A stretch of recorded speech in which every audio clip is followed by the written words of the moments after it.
Do you ever think, why me?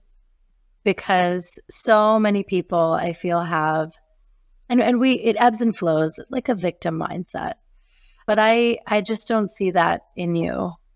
I gotta say, I do not think why me at all. I think why not me?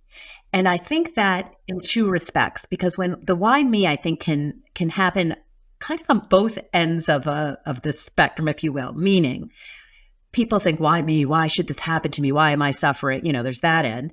And then I also think when we look at our success, people think, well, who am I? Who am I to put myself out there? Who am I to why? That's not going to happen for me. And I kind of feel like, why not me? First of all, I look around. I don't even have to go to, other far-flung parts of the world to see intense suffering. It's everywhere. So why should I think that I'm immune from that? Why not me? But then I also think when, you asked earlier, and I talked about confidence, that I'm so grateful that my parents instilled in me. And I think, why not me? So, I talk to a lot of people, for example, who are like, oh, I want to write a book, but who wants to know my story? And I'm like, why not? Right? So I don't think why me, but I know where you're coming from with the question is, why should all of this tragedy happen to me? And why not me? It's happening to a lot, there's a lot of suffering. There is no hood like parenthood. Hi, I'm Kanika Chadda Gupta. I'm a former CNN journalist, mom of 3, including twins, and host of That's Total Mom Sense, the podcast. Now, if I had $1 every time I heard, gee, you have your hands full. On my show, I interview change makers on their life lessons, legacy, and superpower of intuition, which I call our mom sense and dad sense. I've had the privilege of working with Mom 2.0, March of Dimes, and the White House, and have had some pretty amazing parents on my show. Hey, what's up? I'm Kelly Rowland. Hi, this is Chelsea Clinton. It's me, Bobby Brown. Can't wait to share my story. That's Total Mom Sense is a production of the Evergreen Podcast Network. Be sure to subscribe wherever you listen to podcasts and on YouTube so you never miss an episode. To join my tribe, visit that'stotalmomsense.com and follow me on Instagram at Kanika Chadda Gupta. Now let's dive into today's episode. Hi, everyone.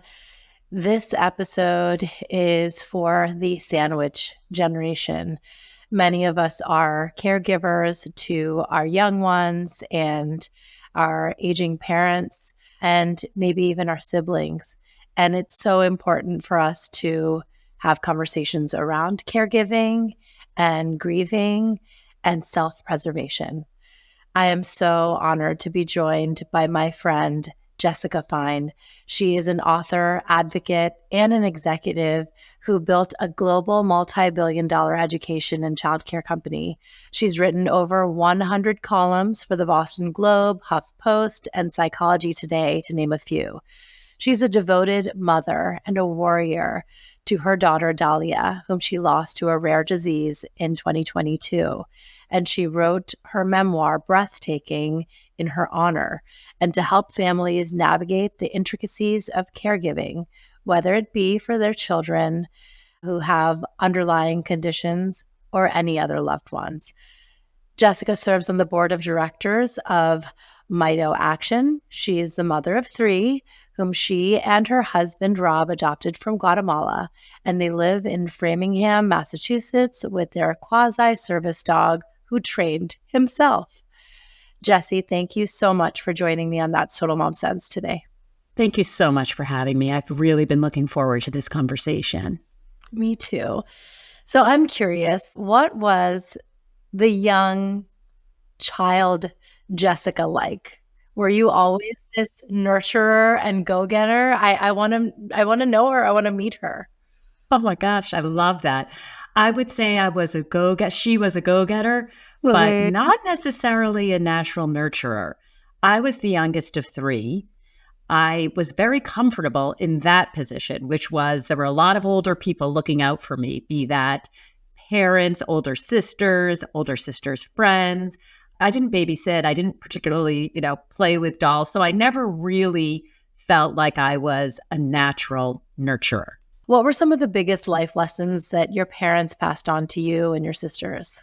My parents instilled in me a sense of confidence that I think has really served me well. they were very gushing, shall we say, with their love and their praise. And I'm grateful for that. And I think sometimes I sense that I might be overdoing it with my own kids with my gushingness, to use a very technical word. But I think it really did make me feel like I just felt secure. I think maybe also being the youngest gave me that feeling of security. I had so many people looking out for me. So that was one lesson. And then I think the other lesson that I got from my parents was it's incumbent on us to do what we can to change the world. And that sounds like a big, huge lesson to be talking about at the dinner table. But that was the context in which I grew up. My father really was a change maker, whether that was founding an organization to address hunger worldwide or founding an organization to address literacy. So this was kind of dinner table conversation. And it was about what are you going to do to make your impact, to make your difference. And I thought that was a really big charge. Like I wasn't necessarily ready to sign up for that. I'm like, change the world. I just want to get through 7th grade, Right. But that was the context in which I grew up. We are expected to make a difference. Wow. I think that's amazing. I would have loved to be a fly on the wall because there's a ripple effect, and even just one human being can create a big impact in the world. Tell us about how that parlayed into the career path you chose and some of the milestones there.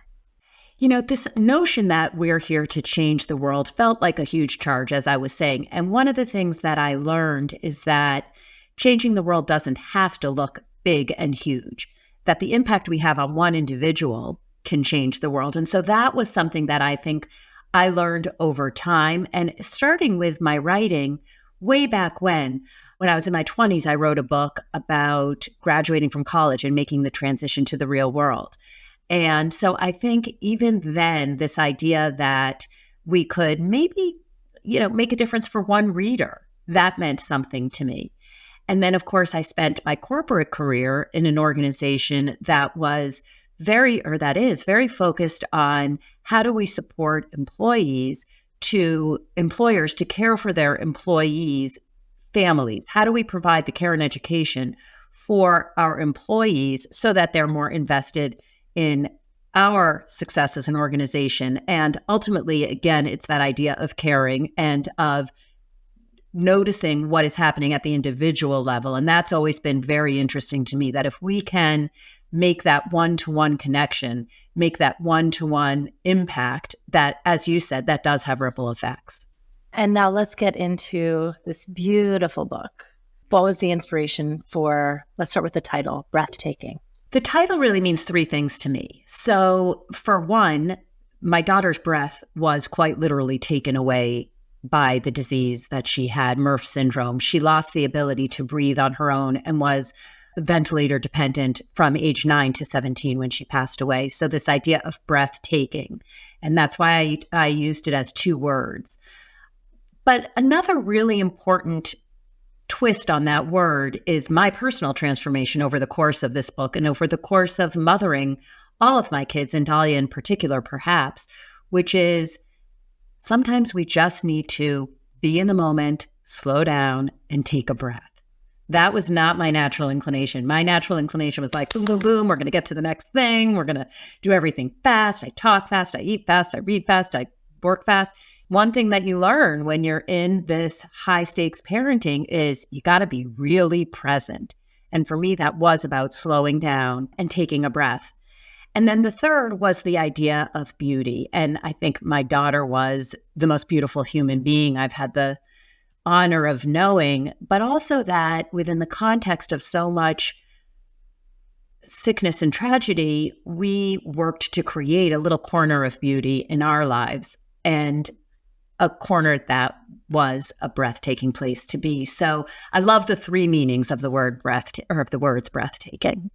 I want to touch on, various forms of caregiving and grief because you've been through it all. And, I encourage my listeners to read this book where you get to really see how you articulate it through your storytelling. But you lost your sister, Nomi, very suddenly. And it's such a jarring thing. There's this TED Talk I came across with Jeffrey Kluger, who he spoke about the sibling bond. And it's something we take for granted. He says, our parents leave us too early. Our spouse and our children come too late, but our siblings are the ones who are with us for the entire ride. Tell us about who Nomi was.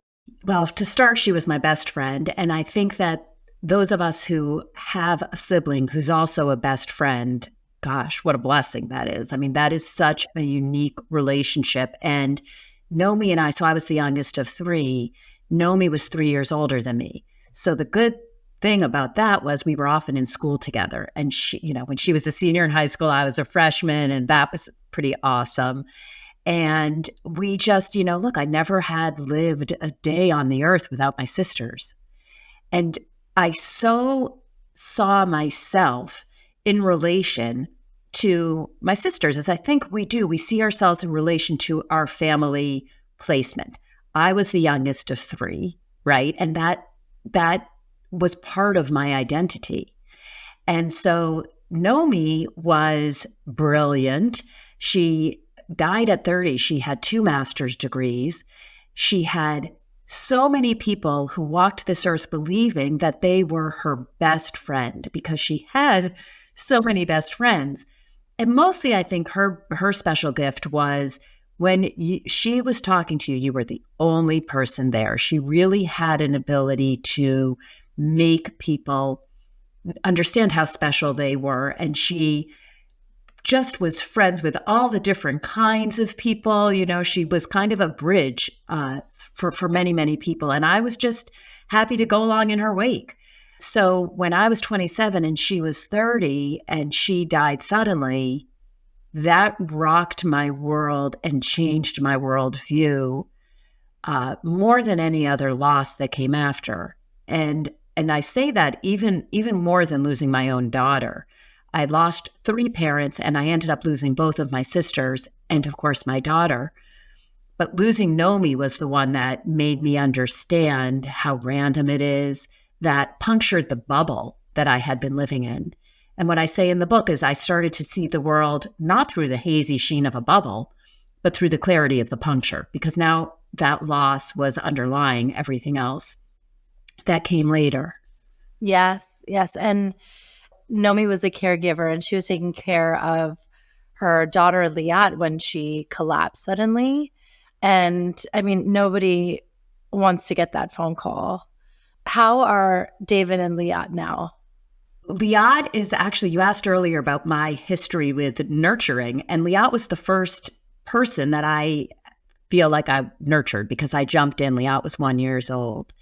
And my husband, Rob, and I moved into walking distance of David and Liat's home, David being Nomi's husband. They're terrific. Liat lives in New York, and, it's many, many years later. She works in the nonprofit world.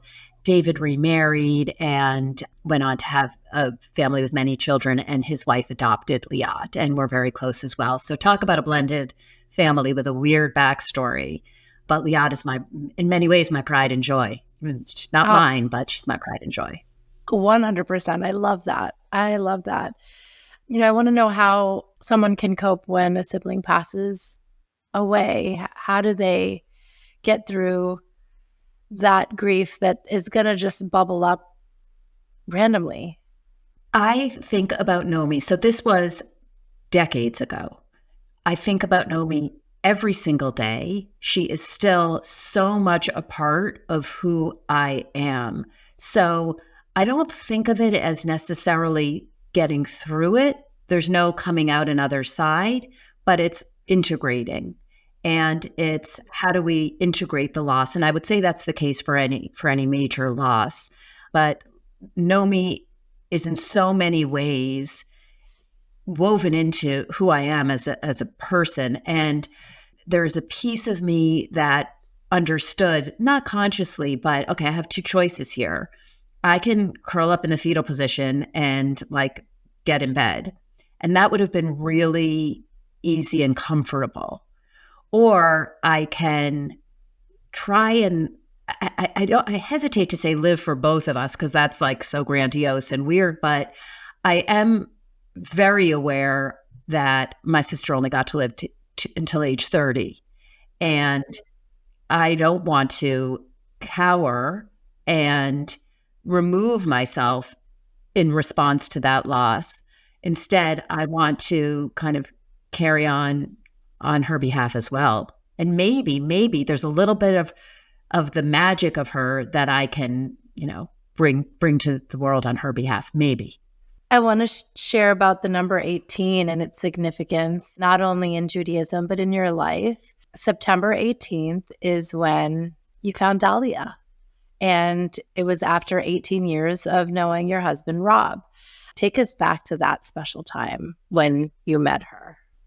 Dalia was our second child, and we met Dalia at a younger age than we met either of our other two kids. So the way at the time adoptions worked in Guatemala is you went to Guatemala and met your baby and filled out paperwork, and then you had to leave and then go back to pick them up. So we met Dalia when she was 3 months old. And this was petrifying for me. Magical and petrifying because my eldest child was 15 months when we met. 3 months was a little baby. I had no idea what I was doing, right? And there was no you start off as a brand newborn and you kind of grow with them. Like I was handed a 3 month and I was just so scared. On the other hand, she was from that age the most glorious, sweetest child. And it was, you talk about love at first sight, and I know all moms feel this way, right?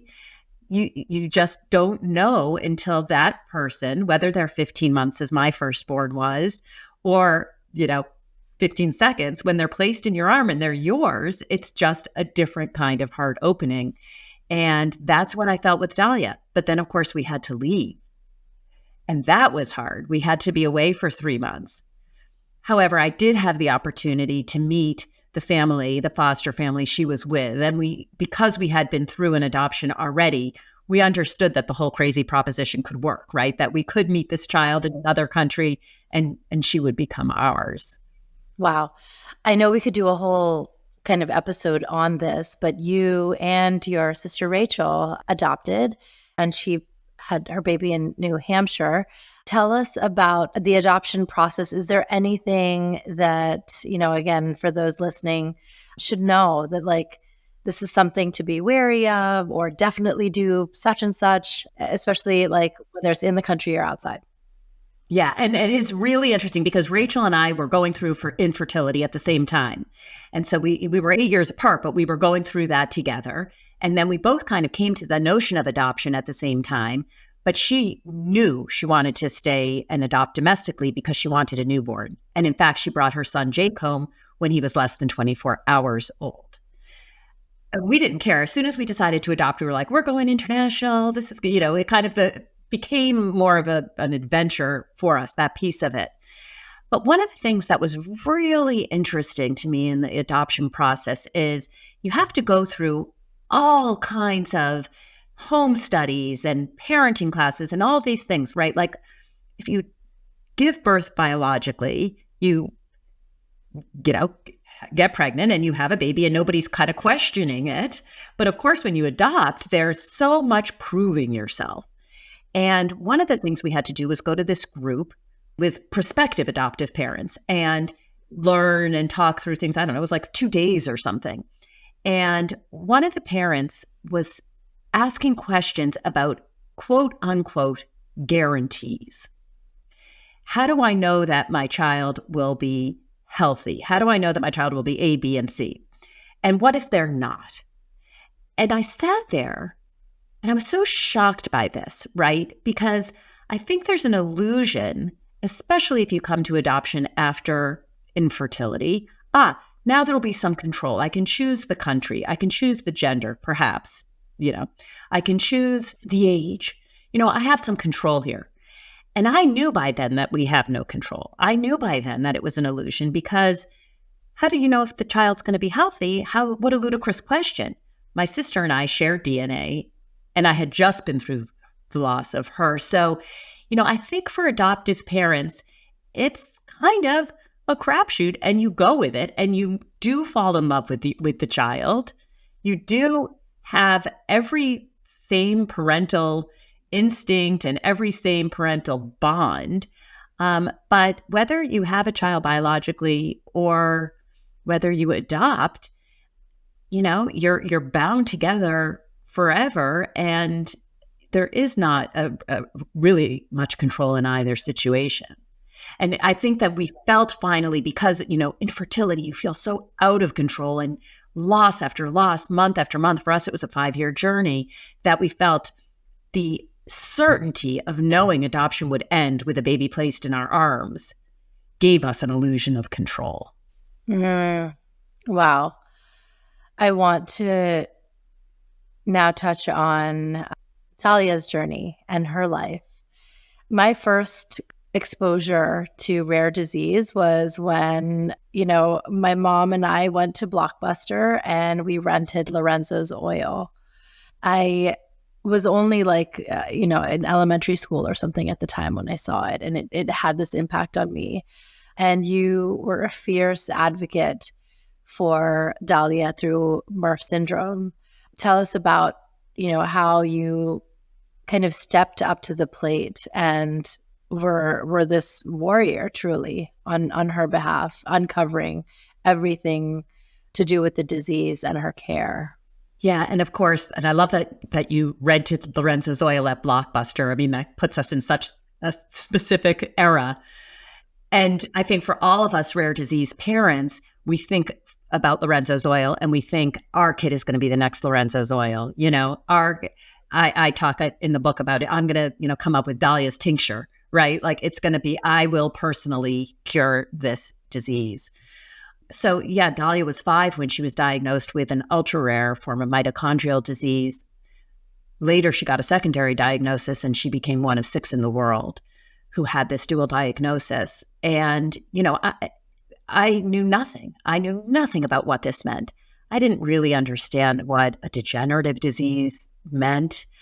I didn't even really know what mitochondria were. I mean, I was in branding and creative. I was not in any way, shape, or form in the medical field or the research field. But you know how parents are, and I will say, I think mothers in particular, okay, this is what we're faced with. We'll fix it. We'll cure it.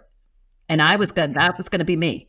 So I dove into trying to find any study, any doctor, anywhere in the world who was studying mitochondrial disease. Nobody was studying MERFF syndrome, or very few. When you have a rare disease, that's the thing. You can't find people who are really investing in the specific disease that your child has, which is why so many parents become not only advocates, but become the ones who start the research on that particular disease. Because at the end of the day, it's where the money is, and rare disease is not where the money is. So for Dalia, she was 5, and we had a diagnosis of MERFF syndrome, and I really just poured myself into what I was very comfortable with, which is the how do we fix this approach. Despite what I tried to do and despite trying to find a study, the disease progressed. And lo and behold, I couldn't. Here was something that really was out of my control and I couldn't fix. But there was a whole lot that I could create in terms of her care, and that I could control in terms of what her day-to-day experience was. And so at some point along the way, you stop looking at how am I going to personally, as a brand and creative person, cure this disease that all these brilliant people haven't cured. And instead, how am I going to create a day that's meaningful for my kid who just wants to be a kid? I know in an interview, you shared that it came to a point where she needed 24/7 care. You couldn't even go to the bathroom without someone being in the room with her. But you made it a point to carve time for yourself, and you and Rob decided that there were days that you had off. And I think that's so important for those who are our caregiving. Can you shed light on that? Yeah. So as you said, Dalia became what's called an eyes-on patient from 9 to 17 for 8 years. She couldn't be alone. My husband, myself, or a nurse trained specifically in her care had to have our eyes on her 24/7. As you said, if it was just the two of us, I was wheeling her into the bathroom with me, or you couldn't leave the room for a moment. And so in that intensity, it was so critical for us to have some time to replenish ourselves. And so I was very, very, very fortunate that I had a partner in my husband, because I do know some people who go through this without a partner, and you need all the help, all the hands, all the support you can get. But because of that, because we had each other, we were able to give ourselves a little bit of time to ourselves each week. And I will say the idea for this came from a couple we know who had one child who was healthy. So I don't think this is something that we only need to reserve for, intense parenting situations. This couple did this once a week. They each had their quote unquote night off. And when they told us about it, Rob and I were like, oh my God, why haven't we been doing this all along? And it became such an important point, not only of the week in terms of that specific night, Thursday nights was my night off, but all week I knew Thursday was coming. And to have that time to myself, to go out with a friend, to go out by myself, often I'd go out and just sit and write, but to know that this was time where I could be me, not be Dalia's mom, Dalia's nurse, my other kid's mom, all the many, many, many hats that all parents wear. But remembering, okay, Jesse, who am I and what do I want to do with these 3 hours, And it's not much, but it really was a way to kind of fill my own tank. Wow. And I mean, you're building a global organization at the same point. I'm like amazed. I know that there's non-negotiables for making strides at work and being completely devoted to your family. My husband and I kept working through the whole time period, and that was really important to us. I have to say, now, just to be clear, we didn't have a choice financially, but I actually have written a few pieces about what if I did have a choice, because I have encountered a lot of judgment, and I think that all of us encounter judgment, whatever we decide. If we decide to stay home, then people are like, oh, why aren't you working? And then if we decide to work, how could you do that? Whatever choice we make, we're so good at judging each other. And I encountered some very overt judgment from people who said, how in the world can you work outside of the home when you have such intensity on the home front? And I think that actually working made me a better caregiver. And this is from my experience, and I totally hats off to every single person who's making it work, however they're making it work. For me, getting that time where I could go and I could be in a much less intense situation, the workplace, helped me be fully present when I was home. And that was so important. And it did help me feel like I was still me. And it did, it was a little bit kind of Twilight Zone-ish when I was away from the family, because you go through this world and you go through your day and people aren't understanding all that you're carrying. And of course, that's always a little bit isolating. And yet it's also normalizing. So for me, and to be clear, I would like to say I was personally building the organization. I was, on the marketing side and the branding side, and there were plenty of people, and it's a big company, and I played my role for sure, but having that team and that work community was important too. It was again a very normalizing thing, and something that made me feel good and made me feel like, here's something I know how to do. I mean, on the home front, half the time I had no idea what I was doing. I was just trying my hardest. But at work, you kind of know the drill. You do. Yeah, it's true. It's true. And it's so important to realize you can't fill from an empty cup. And so, yeah, I totally understand that. I want to have you share how friends can be true, like, supporters, because we're all going to go through some level of grief and loss in our life for one another. And there's certain things that, like, aren't just faux pas. It's like, just don't go there. So when you have a child that you're taking care of, tell us like how a friend can be a friend. Yes. And I'm so glad that you asked this question, because it's something that I was just as weird and awkward with grief as most people are before I had been through it. And it always amazes me, because when I think about like, what are the things we're all going to go through in our lifetime? Like chances are we are all going to experience grief. And yet we are so uncomfortable around it. And for sure, we're uncomfortable around disability. I mean, those are like the two things that make us feel uncomfortable. And so when you see a friend who's grieving or a friend who's caregiving on the precipice, as I was, how can you show up? And I think there are many ways, right? So one is simply that, showing up. I think a lot of us feel so awkward that we're like, well, I'm just not even going to go there, And look, we're feeling isolated because our life doesn't look like what we thought it was going to look like, or because we're grieving, or because, we're trying to figure out so many things and keep so many balls in the air. And so we're already feeling isolated. And when friends kind of fade away, that is so painful. Show up and admit that you don't know what to do. And again, I think that this is the same for a friend you're trying to support on the precipice, or a friend who's grieving, which is to say, I want to be here for you. I'm here for you. I'm not sure I know what to say, but I'm here. And I would take that any day over somebody who says, well, God only gives you what you can handle, or, you're so strong, or, all these platitudes. And of course, people mean well. Of course they do. But when you're feeling so vulnerable and so raw, even when somebody means well, it can just land the wrong way. Just be here for me. Just be here with me. And I think that is universal, right? You show up and you sit with somebody in their sadness. Don't necessarily try to fix it, because there are things that you can't fix. And we want somebody to say, I'm here with you, and this is horrible, and this stinks, and I recognize it, and this is awful, and I'm here.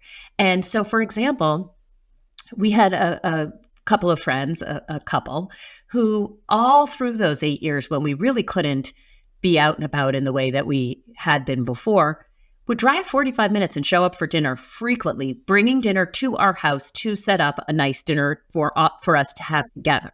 They showed up.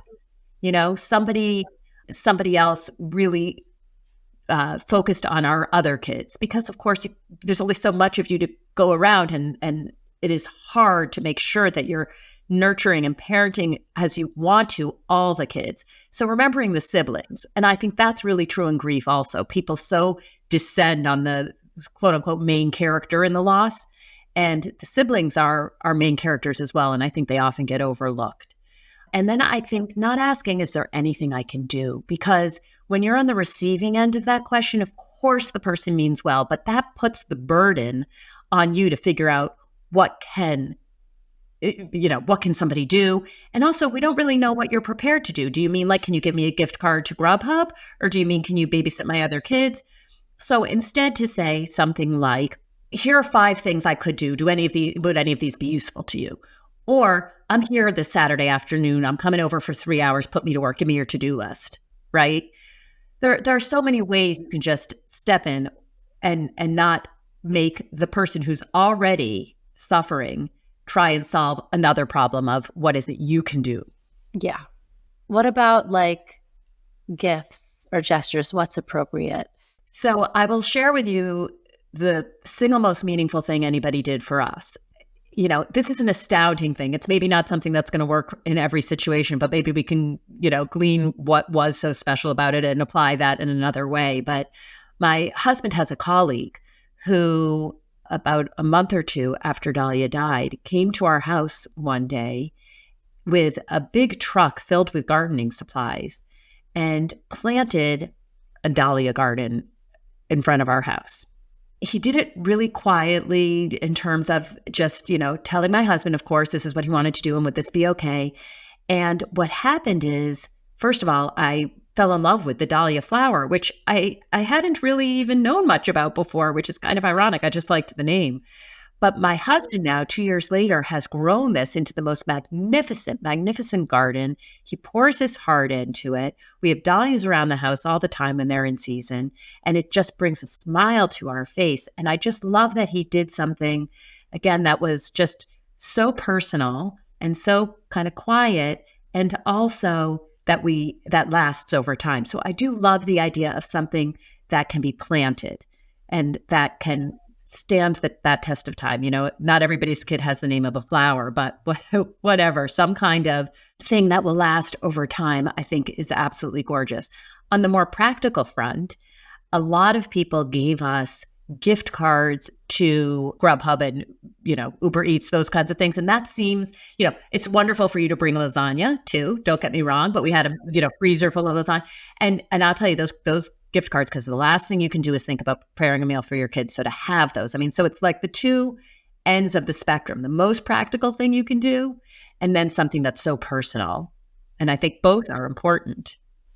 Absolutely. Oh, that's so, so lovely. And I know there's a friend who sends you a card every year. Oh, thank you for bringing that up. I will say, in all my grief, what happens, and especially in the Jewish religion, you sit Shiva. So that means for 7 days, your whole community is there. And it's amazing because you are wrapped in a cocoon of community. You are outside of normal civilization. And it's just a really lovely encircling. And then I think what happens is people go back to their normal lives. And over the course of the year, people tend to think about, your first birthday, your first Mother's Day, your first, and people, a few people will show up, but grief ebbs and flows and morphs and changes, but it's always there. And so when people remember year over year, and I think, and all you need to do is put a reminder in your calendar of a key date of, for example, Dalia's birthday, and when somebody remembers, because in many respects, year 2 is harder because now nobody's around anymore. Nobody thinks that I need to reach out and might be a tough day for you. So when people do, it means so much more, right? And so remembering over time. Yes, 100%. There was one more that you had shared and it really resonated with me.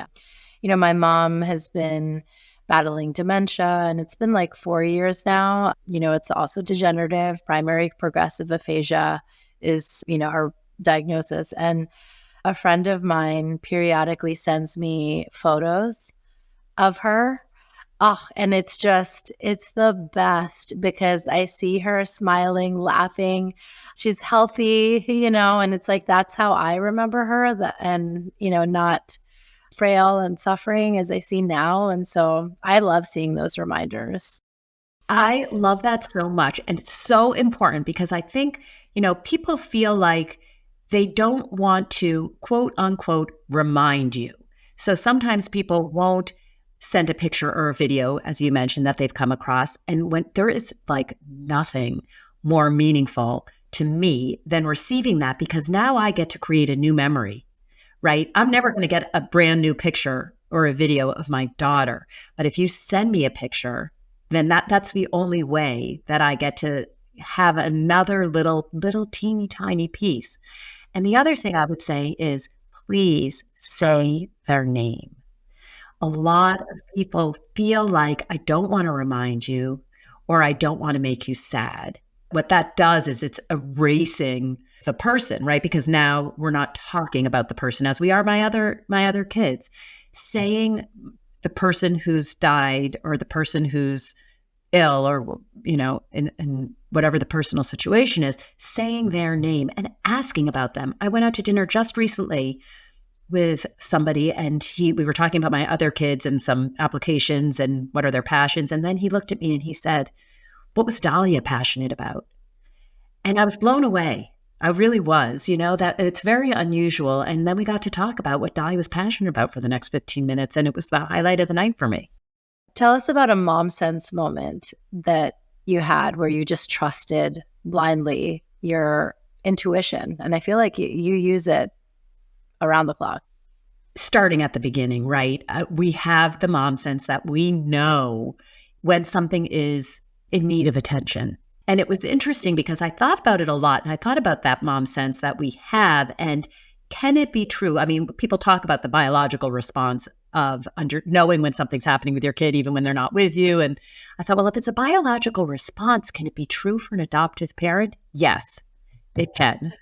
Nobody knows your kid. And so I think for me, when I look at initially when my worries and my concerns were poo-pooed and they're there and all of that, give it more time, she'll catch up.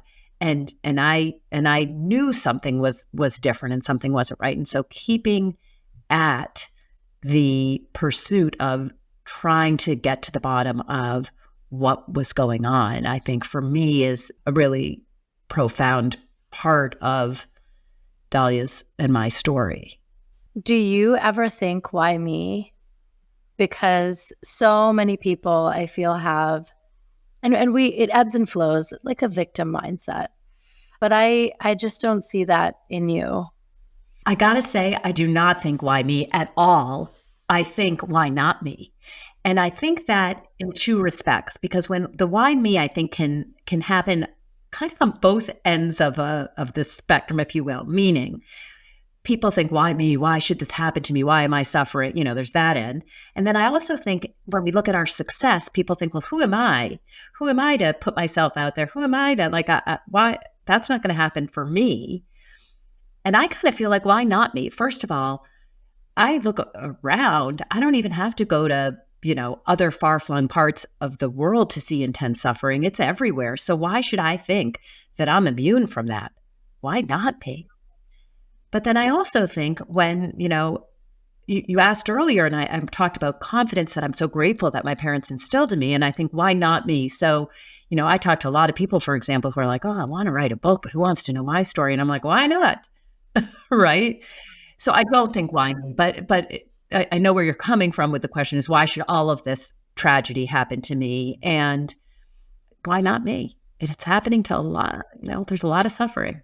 Yes, I love that. And I think it's just so inspiring, empowering, because we do have the power, the inner strength to get through anything and celebrate anything. There's this saying in Hindi it's Bhagwan ek haath se deta hai, ek haath se leta hai. God gives with one hand and takes with the other. The challenges are actually the most powerful lessons. So they're not something that you have to be scared of. Okay, so I want to have everyone know where they can find you now and where they can find Breathtaking. Breathtaking is available wherever you love to get your books. So, whether that's bookshop.org and for the indie book lovers, or Barnes & Noble or Amazon, it's in all the places. And I do quite a bit of writing, as you said, and so you can follow me. And I love connecting with people on social, whether that's Instagram or Facebook. Check out my website, jessicafeinstories.com. And then I invite people to listen to my podcast, which is I Don't Know How You Do It. So thank you so much for being on the show today and sharing your story and really helping us, because life will throw a lot of things at you.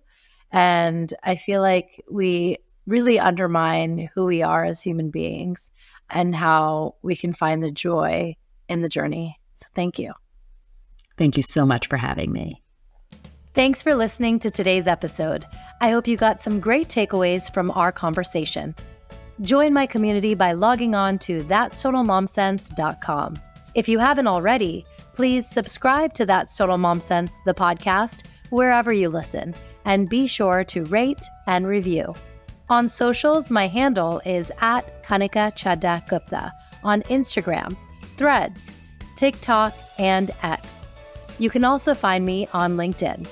My episode videos are on YouTube and YouTube podcasts with highlights on YouTube Shorts. Write to me at thatstotalmomsense@gmail.com. My team and I read all your pitches and feedback and are so glad to be in touch. Remember, always trust your mom sense and dad sense. Stay strong, super parents. See you soon.